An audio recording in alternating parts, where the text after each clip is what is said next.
გამარჯობა, მე ნატა მახვილაძე ვარ და თქვენ დღის ქრონიკას უყურებთ. ცდილობები, რომლებიც ხელს უწყობს ქვეყანა მუდმივ კრიზისში ამყოფ. მმართველი გუნდს მიაჩნია, რომ ოპოზიციის ქმედებებს დიპლომატების პოზიცია ახალისებს. ქართულ ოცნებაში პირდაპირ ამბობენ, რომ ქვეყნის შიდა საქმეებში ჩარევა ოფიციალური ბრიუსელის ახალი პოლიტიკური იმიჯია.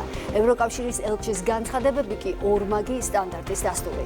ქართული ოცნება ყურადღებას ქვეყნის სუვერენულ უფლებებზე ამახვილებს და ელჩებს ევროპიდან დიპლომატიური ეთიკის დაცვას ურჩევს. პოლიტიკურ საკითხებს დღეს ჩვენს ეთერში პარლამენტის კულტურის კომიტეტის თავმჯდომარე გიორგი გაბუნია შეაჯამებს. ქვეყნის პატივისცემა მისი სუვერენიტეტის აღიარებაა და ურთიერთობაზე დამყარებული თანამშრომლობა. სტრატეგიულმა პარტნიორობამ ჩინეთსა და საქართველოს შორის უკვე მოიტანა ხელშესახები პოზიტიური შედეგი ორი ქვეყნისთვის. 2024 წელს საქართველოში 89,000 ჩინელი ტურისტი იმყოფებოდა, რაც რეკორდული მაჩვენებელია. ჩინური ინვესტიციების მთლიანი მოცულობა საქართველოში უკვე $1 მილიარდ აჭარბებს. სამომავლოდ თანამშრომლობის რა გეგმები არსებობს ოფიციალური პეკინსა და თბილისის შორის. ამის შესახებ დღეს ჩვენს ეთერში ჩინეთის ელჩი საქართველოში ჭოუ ციენი ისაუბრებს. მაშასე მივესალმებით ჩვენს პირველ სტუმარს გიორგი გაბუნია გვერდდება პირდაპირ ეთერში. ძალიან დიდი მადლობა ბატონ გიორგი, რომ გამონახეთ დრო და გვერდებით პირდაპირ ეთერში. მოკლედ, პაվել ჰერჩინსკის განცხადებები. საღამოშვიდობის, მოგესალმებით, მივესალმებით თქვენს მაყურებელს. მადლობა ჩართვისთვის. მინდა გკითხოთ პაվել ჰერჩინსკის განცხადებებზე, რომელზეც საუბრობს მმართველი გუნდი, რომ ეს არის ორმაგი სტანდარტი მისი მხრიდან. ასევე გერმანიის ელჩის განცხადებები, რომელიც ამბობს, რომ deep state-ი არ არსებობს. აი, როგორ ფიქრობთ, ხომ არ არის მცდელობა, რომ კრიზისული სიტუაციები ხელოვნურად შეიქმნას ქვეყანაში, ხომ არ ახალისებს ოპოზიციის ქმედებებს დიპლომატების ამ მსგავსი ტიპის განცხადებები? თქვენ ალბათ გულისხმობთ პაվել ჰერჩინსკის განცხადებას, სადაც ის საუბრობს, რომ საქართველოს ევროკავშირის წევრობა შეიძლება დიდი ხნით გადაიცემოს. დიახ, ბუნებრივია, საკმაოდ სერიოზული განცხადი იყო გუშინ დელ შეხვედრაზე. პირველ რიგში მინდა ვთქვა, რომ ბატონი ელჩის გადასაწყვეტი არ არის საქართველოს როდის გახდება ევროკავშირის წევრი, რა გზით გახდება ევროკავშირის წევრი. საქართველოს მას შემდეგ რაც მოიპოვა დამოუკიდებლობა, ჩვენ გაცხადებული მიზანი გვაქვს, ჩვენს ერს გაცხადებული მიზანი აქვს, რომ მისი მთავარი საგარეო პოლიტიკური ორიენტირი გახლავთ ევროკავშირის წევრობა და ჩვენ ნაბიჯ-ნაბიჯ ამ გზისკენ მივდიოდით მეტნაკლები წარმატებით, მაგრამ განსაკუთრებით მას შემდეგ, რაც ქართული ოცნება მოვიდა ხელისუფლებაში, ჩვენ არაერთი ხელშესახები შედეგი დავდეთ ევროკავშირის წევრობისკენ და ვფიქრობთ, რომ ეს გზა, რა თქმა უნდა, არის გამოწვევებით, პასუხისმგებლობებით სავსე, მაგრამ ჩვენ ამ გზას ბოლომდე გავივლით და საქართველოს გახდება ევროკავშირის წევრი მას შემდეგ, რაც როგორც ჩვენმა ხელისუფლებამ განაცხადა, საქართველოს შეასრულებს ყველა ნაკის ვალდებულებას ევროკავშირის წევრობისთვის, ნაკის ვალდებულებებს და მას შემდეგ, რაც ევროკავშირი უკვე მზად იქნება რეალურად გაფართოებისთვის, საქართველოს იქნება ყველაზე უკეთ მზად წევრობისთვის, მაგრამ აქ სხვა რამეშია საქმე. მე მინდა პირდაპირ თქვა, რომ ევროკავშირმა უნდა გადახედოს, თვისობრივად უნდა გადახედოს საკუთარ მიდგომებს საქართველოსთან მიმართებაში და უარი თქვას ევროპელმა ბიუროკრატებმა, უარი თქვან იმ უკიდურესად არაჯანსაღ და არამეგობრულ ნაბიჯებზე, რომელსაც ჩვენ ხედავდით ბოლოდროინდელი პოლიტიკური პროცესების კვალდაკვალ. მე მხედველობაში მაქვს საქართველოს შიდა პოლიტიკურ პროცესებში უხეში ჩარევის მაგალითები, ასევე ის მთელი რიგი დესტრუქციული ნაბიჯები და დესტრუქციული განცხადებები, რომელსაც ჩვენ ხედავდით როგორც წინა საარჩევნო პერიოდში, ასევე არჩევნების შემდგომ პერიოდში, როდესაც ჩვენ ვიხილეთ არაერთი რევოლუციის მცდელობა, სამოქალაქო დაპირისპირება და მთელი ის, ასე ვთქვათ, ძალიან არასასიამოვნო მოვლენები, რომელიც განვითარდა პარლამენტის წინ, როდესაც ჩვენ ხედავდით ევროპელი გადამხდელების ფულს საქართველოს პოლიტიკაში, რომელიც ხმარდებოდა არაჯანსაღ და არამეგობრულ მიზნებს და აქ არის ძალიან მნიშვნელოვანი ერთი რამ, რომ ევროკავშირმა თვისობრივად უნდა გადახედოს საკუთარ მიდგომებს, ვინაიდან ევროკავშირს სჭირდება საქართველოს როგორც პარტნიორი, როგორც მეგობარი, ასევე საქართველოს ხელისუფლება მზად არის რეალური პარტნიორობისთვის, რეალური მეგობრობისთვის და იმისთვის, რომ ევროკავშირისა და საქართველოს ურთიერთობა თვისობრივად გადაიტვირთოს და ახალ ნიშნულზე ავიდეს. ჩვენ გარკვევით ვამბობდით და ვამბობთ, რომ როდესაც საქართველოს ხელისუფლება ნათლად ხედავს, როგორ ერევიან გარე ძალები საქართველოს შიდა პოლიტიკურ პროცესებში და როგორ იყენებენ იმ მეხუთე კოლონას და იმ რბილ ძალას, რომელსაც ისინი წლების განმავლობაში აფინანსებდნენ, ჩვენ ვერანაირად ვერ მივიღებთ მათ შემოთავაზებებს და მათ, ასე ვთქვათ, მოწოდებებს ამ დესტრუქციის ფონზე. მნიშვნელოვანია, რომ საქართველოს იყოს რეალური პარტნიორი მათთვის და რეალური მეგობარი. მიუხედავად იმისა, რომ მაგალითად ოპოზიციის ნაწილმა უკვე გარკვეული მითითებები მისცა რეგიონებში პარტ-აქციებს მუნიციპალურ არჩევნებთან დაკავშირებით, ჯერ ისინი ისევ არ აფიშირებენ, რას გეგმავენ, ანუ გეგმავენ თუ არა მონაწილეობას მუნიციპალურ არჩევნებს გულისხმობ. პარალელურად აი სალომე ზურაბიშვილმა მორიგი ერთგვარი საკრალური თარიღი დაასახელა 26 მაისთვის. 26 მაისი. აი რისთვის ემზადებიან რადიკალები და აქვე გკითხავთ, ხშირად საუბრობთ იმაზე, რომ გარე პატრონების მითითებებს დაელოდებიან ოპოზიციის წევრები. აი რისი მოლოდინი აქვთ ან როგორი იქნება, თქვენ როგორი მოლოდინი გაქვთ, ან როგორი იქნება დასავლეთის მიდგომა მოახლოებულ არჩევნებთან დაკავშირებით ოპოზიციური პარტიების მონაწილეობა არ მონაწილეობასთან დაკავშირებით როგორ ფიქრობთ? რადიკალური ოპოზიცია ადგილობრივი თვითმმართველობის არჩევნებში მონაწილეობას მიიღებს თუ არ მიიღებს, ეს რეალურად ქვეყნისთვის და საარჩევნო პროცესისთვის ამას არანაირი გადამწყვეტი მნიშვნელობა არ აქვს. ქართული ოცნება ემზადება ადგილობრივი თვითმმართველობის არჩევნებისთვის და მე დარწმუნებული ვარ, რომ 64-ვე მუნიციპალიტეტში ქართული ოცნება მოიპოვებს დამაჯერებელ გამარჯვებას. და ეს გამარჯვება იქნება შედეგი იმისა, რომ ქართული ოცნება წლების განმავლობაში მას შემდეგ რაც ის ხელისუფლებაში მოვიდა, თანმიმდევრული, პრინციპული და ეროვნულ ინტერესებზე, ეროვნულ ღირებულებებზე დაფუძნებული პოლიტიკით აწარმოებდა ქვეყნის საშინაო თუ საგარეო პოლიტიკას.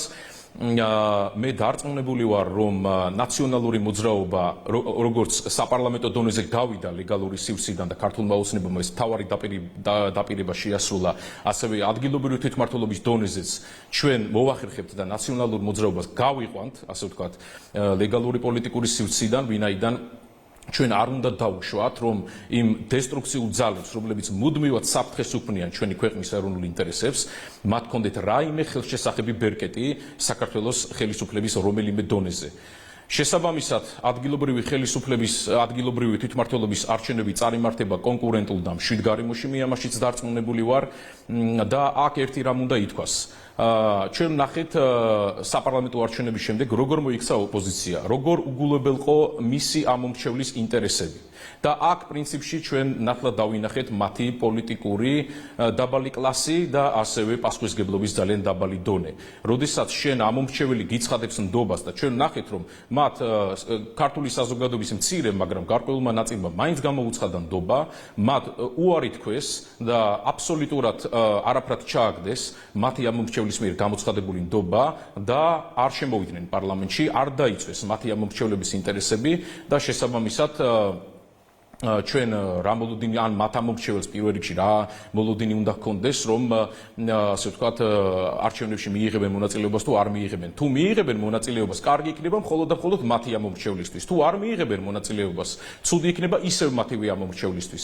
რეალურად სახელმწიფოებრივად ქვეყნისთვის და ჩვენი ხალხისთვის ამას არსებითად არანაირი მნიშვნელობა არ აქვს. რაც შეეხება ჩვენს ზოგიერთ დასავლელ მეგობარს, კიდევ ერთხელ მინდა მოუწოდო მათ, რომ მაქსიმალურად თავი შეიკავონ საქართველოს შიდა პოლიტიკურ პროცესებში ჩარევისგან და ჩვენ პრინციპში ვნახეთ ამასთან დაკავშირებით ევროკავშირის ელჩის განცხადება. თუ ჩვენ ვნახავთ და ცალკე ესე ვთქვათ გარედან შევხედავთ ამ განცხადებას სიტყვებით, რა თქმა უნდა ეს სწორია. სამწუხაროდ ჩვენ გვინახავს მსგავსი განცხადებები, მაგრამ ქმედებებით ასე ვთქვათ მეორე საკეთებდნენ და ასევე გვინახავს პერიოდი, განსაკუთრებით წინა საარჩევნო პერიოდში, როდესაც განცხადებებსაც აკეთებდნენ და მათი ქმედებებიც მათ განცხადებებთან იყო თანხვედრაში. ამჯერად, როდესაც ევროკავშირის ელჩი ამბობს, რომ ის ასე ვთქვათ არაპირებს წინა საარჩევნო პერიოდთან დაკავშირებით რაიმე განცხადება გააკეთოს, იმიტომ რომ ეს ქვეყნის შიდა პოლიტიკური საკითხია ეს სწორია, როგორც განცხადება და ჩვენ იმედი გვაქვს, რომ ისინი ერთგულებით დარჩებიან ამ განცხადებების და თავს შეიკავებენ დესტრუქციული როლის შესრულებისგან, როგორც ეს წინა, ასე ვთქვათ, საარჩევნო პერიოდში, საპარლამენტო არჩევნების პერიოდში ჩვენ ვნახეთ. კი ბატონო. ნახეთ, ყოველთვის საუბრობთ იმაზე, რომ საქართველოს იცავს ქვეყნის სუვერენიტეტს, მაგრამ ისევ ისმის შანტაჟის ენა, ეხლა საუბრობდით, რომ ორმაგის სტანდარტი შესაძლებელია იყოსო. აი ეს ცალმხრივი მეგობრობა რამდენად მომგებიანი იქნება ქვეყნისთვის. ანუ პოზიციონირება საერთაშორისო ასპარესზე რა გზავნილი უნდა იყოს, როგორ ფიქრობთ, უფრო მკაფიო ხელისუფლების მხრიდან, რომ მსგავსი რაღაც აღარ მოხდეს? მე წინა, ასე ვთქვათ, განცხადებებში, სხვადასხვა ინტერვიუების დროს განვაცხადე და ეხლაც განმეორდები, რომ მნიშვნელოვანია ევროკავშირისა და საქართველოს პოლიტიკური ურთიერთობა იყოს აგებული პრაგმატულ პოლიტიკაზე. საქართველოსა და ევროკავშირის ურთიერთობა უნდა იყოს ურთიერთსარგებლიანი, ურთიერთმომგებიანი. საქართველოს აქვს აბსოლუტურად ყველა უნარი და შესაძლებლობა იმისა, რომ იყოს ღირსეული პარტნიორი, იყოს ღირსეული მეგობარი ევროკავშირის, მაგრამ ჩვენ ვხედავთ თავად ევროკავშირი რა მდგომარეობაშია. მათ აქვთ ძალიან რთული ურთიერთობა ამერიკის შეერთებული შტატების ახალ ადმინისტრაციასთან, ასევე ჩვენ ვხედავთ, რომ ევროკავშირის წევრ სახელმწიფოებს თავად აქვთ ერთმანეთთან ძალიან რთული ურთიერთობები. ჩვენ ვხედავთ, რომ მათ არათუ არანაირი პოლიტიკური ურთიერთობა, არამედ პირდაპირ თუ ირიბად ისინი ჩართულები არიან ომში რუსეთის ფედერაციასთან. ჩვენ ასევე ვხედავთ ახლო აღმოსავლეთში საბრძოლო მოქმედებებს, ასევე დაპირისპირების ძალიან მზარდ საფრთხეს ირანთან და საქართველოს ამ პირობებში, ანუ ასე ვთქვათ, გეოპოლიტიკურ პრიზმაში, ფართო გეოპოლიტიკურ პრიზმაში თუ დავინახავთ ამ ურთიერთობებს, საქართველოს არის ძალიან კარგი შესაძლებლობა და ძალიან კარგი შანსი ევროკავშირისთვის, რომ ჩვენ გქონდეს ჯანსაღი, რეალურად მეგობრული, თანაბარ უფლებიანი და ღირსეული ურთიერთობა. ჩვენ სწორედ აქეთკენ ვართ მოწოდებული და საქართველოს მზად არის ურთიერთობისთვის, მზად არის დიალოგისთვის, თუ ისინი ხედავენ საკითხებს და გარკვეულ პრობლემებს საქართველოსთან მიმართებაში, ამისთვის არსებობს ქართველი ხალხის მიერ არჩეული ხელისუფლება და სწორედ ისინი უნდა ესაუბრონ საქართველოს ხელისუფლებას. შესაბამისად, ჩვენ მზად ვართ საუბრისთვის, მზად ვართ დიალოგისთვის და მზად ვართ, რომ ყველა ეს არსებული საკითხი განვიხილოთ თანაბარ და სწორ, ასე ვთქვათ, უფლებიანი პარტნიორობის პირობებში და არა ისე, როგორც ჩვენ აქამდე ამას ვხედავდით, ზევიდან ყურებით, ასე ვთქვათ, და როგორც ისინი უყურებდნენ საქართველოს სახელმწიფოს ბოლოდროინდელი პოლიტიკური პროცესების პირობებში. ჩვენთვის ეს მიუღებელია და ჩვენ, რა თქმა უნდა, გვაქვს მოლოდინი, რომ უახლოეს პერიოდში თვისობრივად გადაიტვირთება ევროკავშირსა და საქართველოს შორის ურთიერთობები იმ ელემენტარული პრაგმატული პოზიციებიდან გამომდინარე, რაზეც მე ვსაუბრობ. კი ბატონო. ძალიან დიდი მადლობა. ჩვენს ეთერში პარლამენტის კულტურის კომიტეტის თავმჯდომარე გიორგი გაბუნია საუბრობდა. ეხლა კი განვაგრძოთ საუბარი სტრატეგიულ პარტნიორის შესახებ. ჩინეთს საქართველოს სტრატეგიულმა ურთიერთობამ უკვე მოიტანა ხელშესახები პოზიტიური შედეგი ორი ქვეყნისთვის. 2024 წელს საქართველოს რეკორდული რაოდენობის ჩინელი ტურისტი სტუმრობდა. ჩინური ინვესტიციების მთლიანი მოცულობა საქართველოში უკვე $1 მილიარდ აჭარბებს, რაც საქართველოს აქცევს ჩინეთის უმსხვილეს ინვესტიციის მიმღებ სახელმწიფოდ სამხრეთ კავკასიის რეგიონში. ოფიციალური პეკინი მზადაა უფრო მჭიდრო თანამშრომლობისთვის და სამომავლოდ საინტერესო ინფრასტრუქტურული პროექტების განხორციელებასაც გეგმავს. რა პოლიტიკური და ეკონომიკური ბენეფიტი არსებობს ურთიერთთანამშრომლობის და კოორდინაციის საფუძველზე ორ ქვეყანას შორის. ამ და კიდევ ბევრ საინტერესო სხვა თემაზე ჩვენს შეკითხვებს საქართველოში ჩინეთის ელჩმა ჭოუ ციენმა უპასუხა. პირველ რიგში მადლობა, რომ გვასვინძლობთ. საქართველოს და ჩინეთის სტრატეგიული პარტნიორები არიან. მოდით ინტერვიუ დავიწყოთ იმ შედეგით, რომელიც ორ ქვეყანას უვიზო მიმოსვლა მოუტანა, როგორც პოლიტიკური, ისე ეკონომიკური თვალსაზრისით. ჩინეთს საქართველოს შორის სტრატეგიული პარტნიორობის დამყარების შემდეგ ძალიან მალე ორმა ქვეყანამ ასევე ხელი მოაწერა ორმხრივ უვიზო შეთანხმებას, რაც ადასტურებს ამ სტრატეგიული პარტნიორობის მნიშვნელობას. უვიზო რეჟიმის ამოქმედების შემდეგ ორმხრივი ხალხთა მიმოსვლა მნიშვნელოვნად გაიზარდა, რაც კიდევ უფრო ამდიდრებს სტრატეგიული პარტნიორობის არსს. 2024 წელს საქართველოს ესტუმრა 89,000 ჩინელი ტურისტი, რაც წინა წელს წელთან შედარებით 83%-ით მეტია და ისტორიულ რეკორდს წარმოადგენს. შრომელთა საერთაშორისო დღის არდადეგებზე, რომელიც ახლახანს დასრულდა, საქართველო გახდა ჩინელი ტურისტებისათვის საზღვარგარეთ მოგზაურობის 10 ყველაზე პოპულარული ახალი მიმართულებიდან ერთ-ერთი. გვჯერა, რომ მომავალში კიდევ უფრო მეტი ჩინელი ტურისტი ეწვევა საქართველოს საუცხოო ღვინის დასაგემოვნებლად და მშვენიერი ბუნების დასათვალიერებლად. უფრო მეტი ჩინური კომპანია ჩამოვა საქართველოში თანამშრომლობის დასაწყებად და საინვესტიციო პროექტების საძიებლად. ჩვენ ასევე მივესალმებით უფრო მეტ ქართველ მეგობარს, რომ ეწვიონ ჩინეთს და თავად გამოსცადონ ჩინეთის უნიკალური მშვენიერება, რომელიც აერთიანებს 5000 წლოვან ბრწყინვალე ცივილიზაციასა და თანამედროვეობას. საქართველოს ინტერესს ჩინეთთან ეკონომიკური ურთიერთობების გაღრმავება წარმოადგენს. ჩინეთის ინვესტიციებმა საქართველოში $800 მილიონ გადააჭერბა. რომელი ინფრასტრუქტურული პროექტებით არის დაინტერესებული ჩინეთის მთავრობა? როგორი დამოკიდებულება აქვს ჩინეთს ანაკლიის პორტის მიმართ? ჩინეთი მსოფლიო ლიდერია ინფრასტრუქტურის სფეროში თავისი ტექნოლოგიური შესაძლებლობებით. საქართველოს E60 ჩხაროსნული მაგისტრალის ძირითადი მონაკვეთები სწორედ ჩინურმა კომპანიებმა ააშენეს. ყველას შეუძლია პირადად დარწმუნდეს, რომ ამ მაგისტრალმა ბევრად მოსახერხებელი გახადა და თბილისიდან ბათუმამდე მგზავრობა. ინფრასტრუქტურული კავშირების გაძლიერება ერთ-ერთი პრიორიტეტია სარტყლისა და გზის ინიციატივაში. ამ ინიციატივის წამოწყების პირველი 10 წლეულის განმავლობაში ჩინეთმა ინვესტიციების სახით დაახლოებით $1 ტრილიონი გამოყო, რომლის დიდი ნაწილი დაეთმო სარტყლისა და გზის გასწვრივ მდებარე ქვეყნების ინფრასტრუქტურის განვითარებას. საქართველო ერთ-ერთი პირველი ქვეყანა იყო, რომელმაც მხარი დაუჭირა ჩინეთის სარტყლისა და გზის ინიციატივას. მრავალი ჩინური კომპანია გამოხატავს დაინტერესებას საქართველოს ინფრასტრუქტურასა და განახლებადი ენერგიის სექტორში ინვესტირების. ჩინეთის სტატისტიკის თანახმად ჩინური ინვესტიციების მთლიანი მოცულობა საქართველოში უკვე $1.3 მილიარდ აჭარბებს, რაც საქართველოს აქცევს ჩინეთის უმსხვილეს ინვესტიციის მიმღებ სახელმწიფოდ სამხრეთ კავკასიის რეგიონში. რაც შეეხება თქვენ მიერ ნახსენებ ანაკლიის სპორტს, ჩინეთის კომუნიკაციების სამშენებლო კომპანიის ხელმძღვანელობით შექმნილი კონსორციუმი, როგორც ერთადერთი შერჩეული მხარე, ამჟამად აქტიურად აწარმოებს მოლაპარაკებებს ქართულ მხარესთან საბოლოო შეთანხმებაზე. ჩვენ მივესალმებით და მხარს უჭერთ მომავალში უფრო მეტი ჩინური კომპანიის შემოსვლა საქართველოში, რათა განახორციელონ ინვესტიციები და თანამშრომლობა ისეთ სფეროებში, როგორიცაა განახლებადი ენერგია, ტურიზმი და ლოგისტიკა, რომლის მეშვეობითაც ჩინეთი თავის წვლილს შეიტანს საქართველოს ეკონომიკურ და სოციალურ განვითარებაში.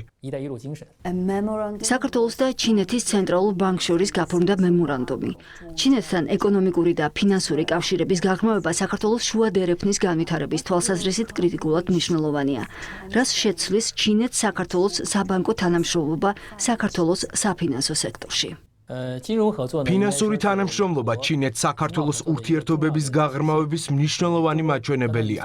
მიმდინარე წლის მარტში საქართველოს ეროვნული ბანკის პრეზიდენტი ქალბატონი ნათია თურნავა ეწვია ჩინეთსა და ჩინურ მხარესთან ხელი მოაწერა თანამშრომლობის მემორანდუმს. ეს იყო პირველი შეხვედრა და პირველი ოფიციალური თანამშრომლობის დოკუმენტი ორი ქვეყნის ცენტრალური ბანკის პრეზიდენტებს შორის, რაც ნამდვილად საგულისხმო და ისტორიული მოვლენაა. როგორც ცნობილია, სინძიანგის ხუალინგის ჯგუფის მფლობელობაში არსებული ბაზის ბანკი საქართველოში წარმატებით ფუნქციონირებს. მუდმივად აფართოვებს საკუთარ საქმიანობას და არაერთი დარგობრივი ჯილდო აქვს მიღებული. ჩინეთს საქართველოს ფინანსური თანამშრომლობა ხელს შეუწყობს ორმხრივ ვაჭრობას, ინვესტიციებსა და მსხვილი ინფრასტრუქტურული პროექტების განვითარებას. ამავდროულად ეს გააძლიერებს საქართველოს მდგრადობას გარე საფინანსო რისკების მიმართ და გაზრდის ეკონომიკურ გამძლეობას. ჩვენ ორმხრივ თანამშრომლობაში კიდევ უფრო დიდ მიღწევებს ველით. მაგალითად, საქართველოში უფრო მეტი ჩინური ბანკის გამოჩენა გაზრდის ჩინური იუენის საერთაშორისო გადახდებში გამოყენებას, რაც უფრო მოსახერხებელსა და სტაბილურს გახდის ორმხრივ ვაჭრობასა და ინვესტირებას. გარდა ამისა, თუ საქართველოში შესაძლებელი გახდება ჩინეთში პოპულარული გადახდის პლატფორმების, Alipay-სა და WeChat Pay-ის გამოყენება, ეს მნიშვნელოვნად გაზრდის ჩინელი ტურისტების მომხმარებლების ინტერესს საქართველოს მიმართ. ჩინეთს განვითარების უმაღლესი დონე აქვს ხელოვნური ინტელექტის გამოყენებით. როგორც ვიცი, ჩინეთი ახლა აპირებს ახალი ციფრული აბრეშუმის გზის შექმნას. ტექნოლოგიური განვითარების ეს შესაძლებლობები რამდენად ხელმისაწვდომი შეიძლება იყოს საქართველოსთვის. ჩინეთმა ჩამოაყალიბა ყოვლისმომცველი ხელოვნური ინტელექტის ეკოსისტემა, რომელიც უამრავ სხვადასხვა დონეს მოიცავს. გასულ თვეს პეკინში გაიმართა მსოფლიოში პირველი ჰუმანოიდი რობოტების მარათონი, რომელშიც ისინი ერთმანეთს ეჯიბრებოდნენ, რაც ნათლად ასახავს ჩინეთის ლიდერობას რობოტიკისა და ეგრეთ წოდებული განსახიერებული ინტელექტის სფეროში. ჩინეთმა გაეროში წამოაყენა ინიციატივა ხელოვნური ინტელექტის შესაძლებლობების განვითარების საერთაშორისო თანამშრომლობის მეგობრობის ჯგუფის შექმნის შესახებ. ეს ჯგუფი ღიაა ყველა ქვეყნისათვის და ჩინეთმა უკვე ოფიციალურად მოიწვია საქართველოს, თუმცა ქართულ მხარეს ჯერჯერობით არ დაუდასტურებია მასში გაწევრიანება. 2017 წელს სარტყლისა და გზის პირველ საერთაშორისო თანამშრომლობის ფორუმზე ჩინეთის პრეზიდენტმა სი ძინპინგმა წამოაყენა ციფრული აბრეშუმის გზის შექმნის იდეა. დღესდღეობით ჩინეთის ციფრული ეკონომიკა მოცულობით მეორე ადგილზეა მსოფლიოში. ინტერნეტ მომხმარებლების რაოდენობით, ონლაინ საცალო ვაჭრობის მოცულობითა და მობილური ინტერნეტის განვითარების დონით კი პირველ ადგილს იკავებს. ბოლო წლებში საერთაშორისო ვაჭრობის ახალი ფორმები, როგორიცაა საზღვარგარეთული საწყობები და ტრანსსასაზღვრო ელექტრონული კომერცია სწრაფად ვითარდება. ამან შესაძლებელი გახადა, რომ სარტყლისა და გზის ქვეყნების უნიკალური პროდუქტები შევიდეს ჩინეთის ბაზარზე. ჩინური პროდუქცია კი გავრცელდეს მთელ მსოფლიოში. გასულ წელს ჩინეთს საქართველოს ტრანსსასაზღვრო ელექტრონული კომერციის ბრუნვამ თითქმის 100 მილიონ ამერიკულ დოლარს მიაღწია. ბევრი ჩინური კომპანია აკეთებს ინვესტიციას საქართველოში, ქმნის ონლაინ პლატფორმებსა და ფიზიკურ საწყობებს. ცოტა ხნის წინ ჩინეთსა და საქართველოს შორის მიღწეულ იქნა შეთანხმება თავისუფალი ვაჭრობის ხელშეკრულების განახლების მოლაპარაკებების დაწყების თაობაზე, რომელშიც ელექტრონული კომერცია ერთ-ერთ ახალ მნიშვნელოვან მიმართულებად განისაზღვრა. მსოფლიოში ცნობილმა კომპანია ალიბაბამ ახლახანს გააუმჯობესა ქართული სივრცე თავისი ელექტრონული კომერციის პლატფორმაზე და იმედოვნებს, რომ ქართული კომპანიები ჩინეთის ბაზრის ათვისებისას ეფექტურად გამოიყენებენ ამ პლატფორმას. როგორ ფიქრობთ, როგორ გავლენას ახდენს სავაჭრო სატარიფო ომი ქვეყნების ეკონომიკურ ურთიერთობებზე? ამერიკამ მსოფლიოს მრავალ ქვეყანას, მათ შორის ჩინეთსა და საქართველოს დაუწესა ეგრეთ წოდებული საპასუხო ტარიფები, რამაც სერიოზული დარტყმა მიაყენა გლობალურ ეკონომიკას, საერთაშორისო ბაზარსა და მრავალმხრივ სავაჭრო სისტემას. ამერიკა ბოლო წლებში მუდმივად ხაზს უსვამს წესებზე დაფუძნებულ საერთაშორისო წესრიგს, თუმცა მსოფლიოსათვის არასდროს განუმარტავს, რას გულისხმობს ამ წესებში და ვინ ადგენს მათ. ამერიკის მხრიდან სატარიფო ომის განზრახ წამოწყება სხვა ქვეყნების ხარჯზე საკუთარი ინტერესების უზრუნველსაყოფად და საერთაშორისო ეკონომიკური წესრიგის დარღვევა ნათლად წარმოაჩენს ამ ეგრეთ წოდებულ წესებზე დაფუძნებული საერთაშორისო წესრიგის ფარისევლურ ბუნებას. ყველასათვის ცხადია, რომ ამერიკის მიერ ნახსენები ეგრეთ წოდებული წესები წარმოადგენს სუბიექტურ და ეგოისტურ მიდგომებს, ხოლო ეს წესრიგი ეფუძნება მხოლოდ ჰეგემონისტურ დევიზს. ამერიკა უპირველეს ყოვლისა, უნილატერალიზმი და ჰეგემონია ეწინააღმდეგება ისტორიის მსვლელობას. მხოლოდ გაეროს პრინციპებზე დაფუძნებული საერთაშორისო სისტემის დაცვითა და მსოფლიოს სავაჭრო ორგანიზაციაზე დაფუძნებული მრავალმხრივი სავაჭრო სისტემით შევძლებთ მივაღწიოთ ნამდვილ მულტილატერალიზმს, რეალურ წესრიგსა და შევქმნათ ხელსაყრელი გარემო ყველა ქვეყნის განვითარებისა და კეთილდღეობისათვის. ამერიკის მიერ ჩინეთის მიმართ თვითნებურად დაწესებული ტარიფების საპასუხოდ ჩინეთმაც მიიღო მკაცრი ზომები. ეს იყო არა მხოლოდ საკუთარი ლეგიტიმური ინტერესების დაცვა, არამედ საერთო გლობალური ინტერესებისა და სამართლიანობის დაცვაც. სწორედ ჩინეთის მტკიცე რეაგირება უზრუნველყო ამერიკის მხრიდან ეგრეთ წოდებული საპასუხო ტარიფების 90 დღით გადავადება, დროებითი შესაძლებლობა გლობალური ეკონომიკისთვის. სატარიფო ომი, რომელიც ეწინააღმდეგება ეკონომიკურ პრინციპებსა და საერთაშორისო ნორმებს, უკვე უარყოფითად მოქმედებს თავად ამერიკის ეკონომიკაზე. ბოლო პერიოდში ამერიკა სხვადასხვა გზებით ცდილობს ჩინეთთან კონტაქტის დამყარებას მოლაპარაკებების იმედით. ჩინეთმა გულდასმით შეაფასა ეს ყოველივე და გლობალური მოლოდინების საკუთარი ეროვნული ინტერესების, ამერიკული საწარმოებისა და მომხმარებლების მოწოდებების გათვალისწინებით ჩინეთმა გადაწყვიტა დიალოგში ჩართვა. ჩინეთის ვიცე-პრემიერი და ჩინეთ-ამერიკას შორის ეკონომიკური მოლაპარაკების ხელმძღვანელი ხე ლიფენგი 9-12 მაისს შვეიცარიაში შეხვედრას გამართავს ამერიკის ფინანსთა მინისტრ ჯანეტ იელენთან. სატარიფო ომი ამერიკამ დაიწყო ყოველგვარი საფუძვლის გარეშე. ეკონომიკაში ნობელის პრემიის ლაურეატმა პოლ კრუგმანმა და ამერიკის ყოფილმა ფინანსთა მინისტრმა ლორენს სამერსმაც კი მკაცრად გააკრიტიკეს აღნიშნული პოლიტიკა და აღნიშნეს, რომ მას არ აქვს არავითარი ეკონომიკური აზრი აზიანებს თავად ამერიკულ ეკონომიკას და შესაძლოა გამოიწვიოს $30 ტრილიონამდე ზარალი. ჩინეთის პოზიცია სატარიფო ომზე ყოველთვის იყო ერთი. თუ ბრძოლაა საჭირო, ბოლომდე ვიბრძვით. თუ შედგება დიალოგი, ჩვენი კარი ყოველთვის ღია. მნიშვნელობა არ აქვს დიალოგი იქნება თუ დაპირისპირება. ჩინეთი არ შეცვლის თავის გადაწყვეტილებას დაიცვას ეროვნული განვითარების ინტერესები და იბრძოლოს საერთაშორისო სამართლიანობისა და წესრიგის დასაცავად. სატარიფო და სავაჭრო ომში გამარჯვებული არ არსებობს. ნებისმიერი მოლაპარაკება უნდა წარიმართოს ურთიერთპატივისცემის, თანასწორობისა და ურთიერთსარგებლიანობის საფუძველზე. ჩინეთი ყოველთვის მხარს უჭერს საქართველოს სუვერენიტეტსა და ტერიტორიულ მთლიანობას. თქვენ ხშირად სტუმრობთ საქართველოს სხვადასხვა რეგიონს. როგორია ამ მიმართულებით თქვენი მომავალი გეგმები? ჩინეთსა და საქართველოს ტრადიციულად მეგობრული პარტნიორობა აკავშირებთ. დიპლომატიური ურთიერთობების დამყარებიდან 30 წელზე მეტი გავიდა. ჩინეთი ყოველთვის პატივს სცემდა საქართველოს სუვერენიტეტსა და ტერიტორიულ მთლიანობას. ცოტა ხნის წინ ვესტუმრე შიდა ქართლის რეგიონსა და დავესწარი ორი სოფლის საფეხბურთო მოედნის გახსნის ცერემონიას, რომლებიც ჩინეთის მხარდაჭერით აშენდა საქართველოში კონფლიქტის შედეგად დაზარალებული მოსახლეობისათვის. მომავალში ჩინეთი მზად არის კონკრეტული ქმედებებით დაეხმაროს ქართველ ხალხს და პატარა, მაგრამ მნიშვნელოვანი პროექტების მეშვეობით ხელი შეუწყოს საქართველოს სოციალურ განვითარებას. ჩინეთი უზარმაზარი ქვეყანაა, რომლის სხვადასხვა რეგიონს უნიკალური ეკონომიკური და კულტურული თავისებურებები აქვს. მაგალითად, სიჩუანის პროვინციის ეკონომიკა შვეიცარიისას უტოლდება. ჩემი აზრით, ჩინეთს საქართველოს რეგიონთა შორის თანამშრომლობაში უზარმაზარი პოტენციალი და შესაძლებლობებია. ამჟამად უკვე არსებობს 7 დაძმობილებული ქალაქი და რეგიონი. მალე სიჩუანის პროვინცია და თბილისიც გააფორმებენ შეთანხმებას. საქართველოში ჩინეთის საელჩო მზად არის აქტიურად შეუწყოს ხელი ორ ქვეყანას შორის რეგიონული თანამშრომლობის გაღრმავებას, პრაქტიკული შედეგებისა და მეტი წარმატების მიღწევას.